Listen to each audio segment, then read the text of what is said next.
We turn now to our cover story. Environmentally clean cars have hit the market. With gas prices up this winter, there are some consumers buying cars that get up to 60 miles per gallon. But that doesn't necessarily mean they're saving any money. When I get in this car every morning to go to work, I have a smile on my face because I like driving it. Hank Bennett is an anesthesiologist who lives in New Jersey. He recently traded in his Audi sedan for a $19,000 Honda Insight. What kind of car is it? It's a Honda! Oh, it is the new Honda. It's a Honda. Yeah, it looks great. I bought the Honda Insight because I started a new job and now I was going to be traveling 80 miles a day, and I did the math. I was going to save several $100s a month with a car that got 3 times better gas mileage. Honda's Insight and Toyota's Prius are the next generation of so-called green cars. On the outside, they're not too different from ordinary cars. But on the inside, they sport both a regular gasoline engine and an electric one that automatically recharges itself while it's being driven. Now, did you notice the engine was quiet? The engine was off. Now I put it in gear, the engine started all by itself. There's no starter motor, there's no grinding, it just starts. Within the last year, Honda and Toyota introduced hybrid cars in the U.S. It's America's first gasoline-electric hybrid, billing them as the first mainstream cars to be environmentally friendly. Obviously, nature approves. Both the Prius and Insight emit half as much pollution overall as the average new car or light truck. But the big difference with these hybrid vehicles is mileage.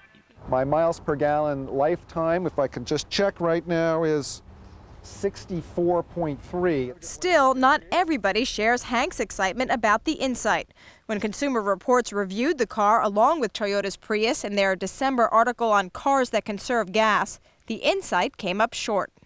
I think the Honda Insight, in terms of its styling, people sort of look at it and go, whoa, what is that? It's not a particularly nice car to drive, though, in everyday traffic. It's only a 2-seater. It only holds 365 pounds. So if 2 people were 180 pounds each, that leaves you a 5-pound bag of groceries that you can put in it before it's overloaded. David Champion evaluates the mechanics and economics of automobiles at the Consumer Reports Auto Test Center in Connecticut. According to Consumer Reports, the Insight literally doubles the overall gas mileage of the Toyota Camry, which gets 25 miles per gallon with its traditional engine. Toyota's Prius gets 41 miles per gallon, but Champion says it beats the Insight on drivability. We actually liked the Toyota Prius very much. I think the Toyota Prius would do a lot of people. It's a very, very nice car, very usable, very easy to live with. But Champion believes these vehicles cost too much to recommend them to anybody but the most ardent environmentalists. Well, for purely economic reasons, neither of them really make sense because of the increase in cost. They're about $5,000 more than, a comparable car. For $5,000, you've got to save $5,000 worth of gas. It's going to take you a long time with the slight increase in gas mileage that you get. Whether it's the cost or lack of environmental conscience, sales for the hybrids are slow.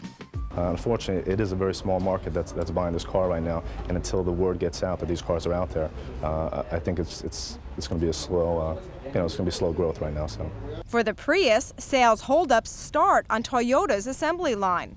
The production is fairly limited.